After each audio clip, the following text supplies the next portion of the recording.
जब ह्यूमिडिटी बढ़ती है ना, वो परफेक्ट एनवायरनमेंट देती है वायरस और बैक्टीरिया को जीने के लिए। सिम्टम आने के पहले भी हो सकता है वो किसी के कांटेक्ट में, और ये मोस्टली ड्रॉपलेट इन्फेक्शन से होता है। पूरे कपड़े पहने, ठीक है, ठंडा ना ज़्यादा पिए।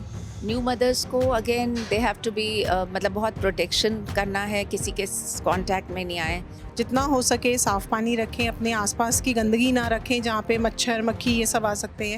इस समय हम आरएमएल हॉस्पिटल में मौजूद है। हमारे साथ यहाँ पर तमाम डॉक्टर्स मौजूद हैं और आप जैसे कि जानते हैं इस समय मानसून चल रहा है और जल्द ही सर्दियाँ आने वाली हैं।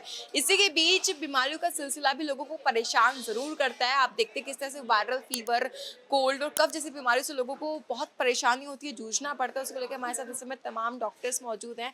आपको ये बताएंगे किस तरह से आप इन चीज़ों से बच सकते हैं, क्या प्रिकॉशंस है, कैसे आप उनसे प्रिवेंट कर सकते हैं चीज़ों को। तो मैम क्या कहेंगे इस पूरे मामले पे, कैसे हम बच सकते हैं हम इन चीज़ों से? तो अब जो सीज़न आ रहा है उसमें जनरली वायरल फीवर्स और अपकमिंग डेंगू सीज़न भी आ रहा है।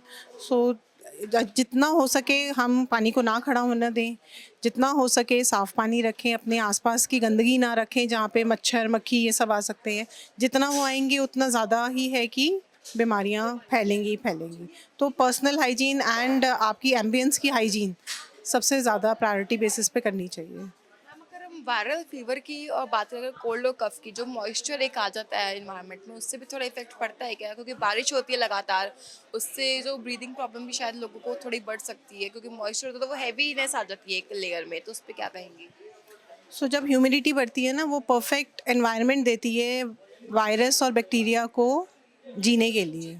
तो वो उतना ज़्यादा बढ़ जाते हैं, इस वजह से लोगों को बहुत ज़्यादा दिक्कत होती है। तो वही बात है, जितना अपना ध्यान रखेंगे, ठीक है, उतना बेहतर रहेगा। पूरे कपड़े पहने, ठीक है, ठंडा ना ज़्यादा पिएं, ठीक है ना। बहुत ज़्यादा वेरिएशन इन टेम्परेचर जब होता है ना, एकदम गर्मी से एकदम से ठंडे में चले गए, तो उससे भी बहुत फ़र्क पड़ता है। आप सीनियर डॉक्टर हैं, डॉक्टर आरती आरती माल्या जी हमारे साथ मौजूद है। मैम किस तरह से लोग खुद को इन चीज़ों से बचा सकते हैं आने वाले सीजन में?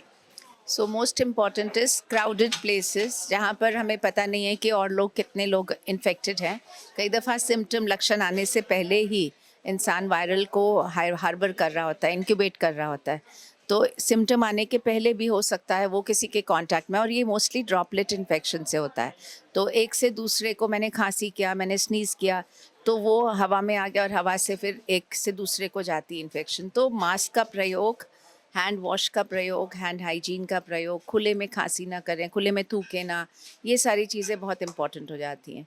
और क्राउडेड एरियाज़ में, और बच्चों को, और जो एज के एक्सट्रीम्स में होते हैं जैसे न्यूबॉर्न्स या एल्डरली पीपल, उन लोगों को ज़्यादा, क्योंकि इम्यूनिटी लो होती है, उनकी सक्षमता कम होती है ऐसी चीज़ों को मतलब झेलने की, तो उन लोगों को भी खास प्रोटेक्ट रखना चाहिए, इवन प्रेग्नेंट वुमेन।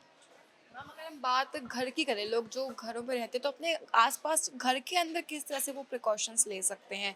बाहर तो चलिए हम लोगों से थोड़ा कांटेक्ट में नहीं आएंगे, डिस्टेंस रखेंगे, बट घर के अंदर कैसे बचा सकते हैं? मास्क यूज़ कर सकते हैं, और hand wash, hand hygiene, these are the most important. या और छोटे बच्चों को, क्योंकि इसमें हाई ग्रेड फीवर भी होता है, तो इम्पॉर्टेंट होता है पहले 24 घंटे, जब बच्चे को बुखार अगर होता है तो बुखार तेज़ ना होने दें। तेज़ बुखार itself is damaging for the brain, for smaller babies also. तेज़ बुखार के दौरान जब बुखार तेज़ी से बढ़ता है तो दौरा होने की भी कई दफ़ा क्षमता रहती, मतलब शिकायत रह सकती है, मतलब संभावना रहती है। मैम छोटे बच्चों का यानी खास ध्यान रखने की ज़रूरत रहती है। तो जो न्यू मदर्स अगर हम उनकी बात करें तो उनको किस तरह से ध्यान रखना चाहिए ऐसे मौसम में? न्यू मदर्स को again they have to be मतलब बहुत प्रोटेक्शन करना है, किसी के कांटेक्ट में नहीं आए किसी के साथ। और बाकी न्यूबॉर्न बेबी को तो breast feeding provides the best protection. तो अगर बच्चा स्तनपान कर रहा है तो उससे ही मात्र बच्चे की 100% सुरक्षा रहती है। इस तरह से यहाँ पे हमारे साथ सीनियर डॉक्टर आरती मारिया जी और साथ में तमाम डॉक्टर्स ने आपको बातें बताई किस तरह से आप खुद का बचाव इस पूरे मौसम में कर सकते हैं, बीमारियों से बच सकते हैं। तब तक के लिए बने रहे हमारे साथ पंजाब केसरी में। Camera man Punjab Kesari Delhi.